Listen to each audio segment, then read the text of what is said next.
কি দিছে তোরা? কি দিছে শাশু? কি দিছে মা? কি দিছে বাবা? এই ধুনু ফ্ৰক আনিছে লোৱা খৰা খৰা। লোৱা লোৱা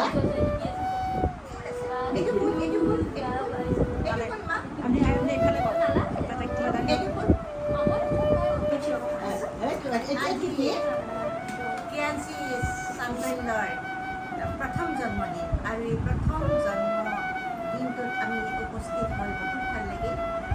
ক্ৰিয়াঞ্চি আজি আমি তেওঁৰ ভৱিষ্যত মংগলৰ কাৰণে শিৱ পূজা এভাগ কৰিলে আৰু আমি আহি উপস্থিত হ'লোঁ। ভগৱানে তাই মংগল কৰক, সুস্বাস্থ্যৰে দীৰ্ঘজীৱী কৰক, ভগৱানৰ ওচৰত কামনা কৰিলোঁ। ক্ৰিয়াঞ্চি ক্ৰিয়াঞ্চি লোৱা এইটো লোৱা। Thank you Lilia, thank you thank you frock দিছে। Thank you thank you. বহুত খুশি তুমি। এইটো ল'ম দেই।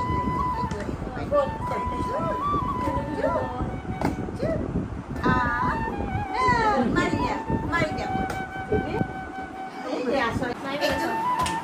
বেলুন আমি খেলিম দে তোমাৰ লোৱা পাই ফেলে চোৱা। দিছো লোৱা। মাৰ খালিছো এইটো মা হাঁহি দিয়া এটা চুন্দি দিয়া চুন্দি দিয়া হাঁহি দিয়া। ক্ৰিয়াঞ্চি চান্দল্যৰ মানে ঘৰৰ আইতা হ'ল বাসন্তী দেৱী আৰু মামাহঁতৰ আইতা হ'ল এইবিলাক মানে আৰু আজিকালি আইতাবিলাক খুব ইয়ং আইতা নহয় আৰু মই হ'লেও বান্ধৱীৰ আইতাকৰ আইতা আইতাই চব আইতা মাত্ৰ ক্ৰিয়াঞ্চিৰ মাক এজনী নাম হ'ল বনশ্ৰী শৰ্মা। এই আমাৰ শাশু আজি এই ফেলে চোৱা। আমি একে বান্ধৱী লগ হৈছে যে আজি আমি ইয়াত উপস্থিত হৈ বহুত ভাল লাগিলে আৰু লগতে বেছি ভাল লাগিছে আমাৰ লগত আহি সহযোগ কৰিছে ৰবি ভট্টাচাৰ্য। সঁচাকৈ মোৰ নলে গলে লগা বান্ধৱী আমি যেন এনেদৰে সদায় থাকিব পাৰোঁ। ৰবি ভট্টাচাৰ্যক বহুত বহুত বহুত ধন্যবাদ। প্ৰশ্ন আগবঢ়ালোঁ ভিডিঅ' কৰক। আগবঢ়ালোঁ আমাৰ মোৰ মৰমৰ বান্ধৱী বাসন্তী। আজি বাসন্তীৰ নাতিনীৰ প্ৰথম জন্মদিন। গতিকে এই জন্মদিনত বাসন্তীৰ কেনেকুৱা লাগিছে? আমাৰতো ভালেই লাগিছে। মই বান্ধৱীৰ লগতে আহিছোঁ, ৰবি ভট্টাচাৰ্যক লগতে আহিছোঁ।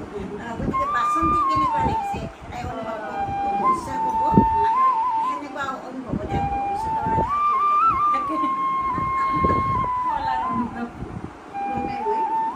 কৈছোঁ যে মোৰ বহুত ভাল লগা অনুভূতি। প্ৰথম নাতি পোৱাৰ সমান সুখ নাই। গতিকে এইজনী মোৰ প্ৰথম নাতিনী। আৰু ইজনী নাতিনীক কি বুলি কয় কলিজা বুলি মই তাইক মই নাতিও কলিজা বুলি। আৰু আমাৰ মাহীহঁতৰ আইতাই ক'ব এতিয়া নিশ্চয় মানে বনশ্ৰীৰ মা মানে ক্ৰিয়াঞ্চি চান্দল্যৰ মামাহঁতৰ আইতাকে কি ক'ব? কি ক'ম মানে মোৰ ভাষাই নাই আচলতে মানে এনেকুৱা ভাল লাগিছে বা অনুভৱ কৰিছে যে পৃথিৱীত বোধহয় ইয়াতকৈ সুখ আৰু নাতি নাতিনীক লৈ মানে ষ্টেপ বাই ষ্টেপ চেঞ্জ হৈ থাকে চেঞ্জ হৈ মানুহৰ। থাকে। মোৰ ডাঙৰ ছোৱালীজনীৰো ল'ৰা এটা আৰু সৰু ছোৱালী তাইৰ ছোৱালীজনী সিহঁতক লৈ আমি কিমান সুখী। আমাৰ যেন আৰু তাৰমানে সিহঁতৰ বাহিৰে আৰু পৃথিৱীত কোনো নাই তাৰমানে এনেকুৱা বহুত পৃথিৱীৰ শান্তিখিনি এতিয়া থাকে। এইখিনিতে মই এটা কথা চাওকচোন। আমি ইয়াতে চাৰিজনী মানে মহিলা আছোঁ। ধৰক আৰু চিনাকি অচিনাকি চাৰিজনী মহিলা। এই চাৰিজনী মহিলাই মানে দুজনী ক'লে সুখৰ ডেফিনিশ্যনটো দিলে। এতিয়া মই আমাৰ ৰবি ভট্টাচাৰ্যক সুধিছোঁ তেখেতৰ সুখৰ ডেফিনিশ্যন শুনিছে। মই বাৰু কৈ আছোঁ অলপ পিছত। সুখটো এনেকুৱা বস্তু, সুখটো এটা প্ৰাপ্তি। সুখটো আপুনি মানে বেলেগক কৈ অনুভৱ কৰিব পাৰে, সুখটো নিজৰ অনুভৱ। আপুনি সুখটো কেনেকৈ অনুভৱ কৰক কোনেও ক'ব নোৱাৰে। আপুনি বহুত দুখীয়া মানুহেও সুখ পায়। সুখটো এটা মই ভাবোঁ নিজৰহে অনুভৱ। সুখটো আনে দিব পৰা বস্তু নহয়। মানে সুখৰ বিবেকে নোৱাৰে এইটোৱে। কোনেও কিনিও ল'ব নোৱাৰি আৰু কোনেও দিবও নোৱাৰে। কোৱা। শুনক যে সুখ মানে হ'ল সন্তুষ্টি। যদি মানুহে সন্তুষ্টি ল'ব পাৰে তেতিয়াহ'লে সুখ অনুভৱ কৰিব পাৰে।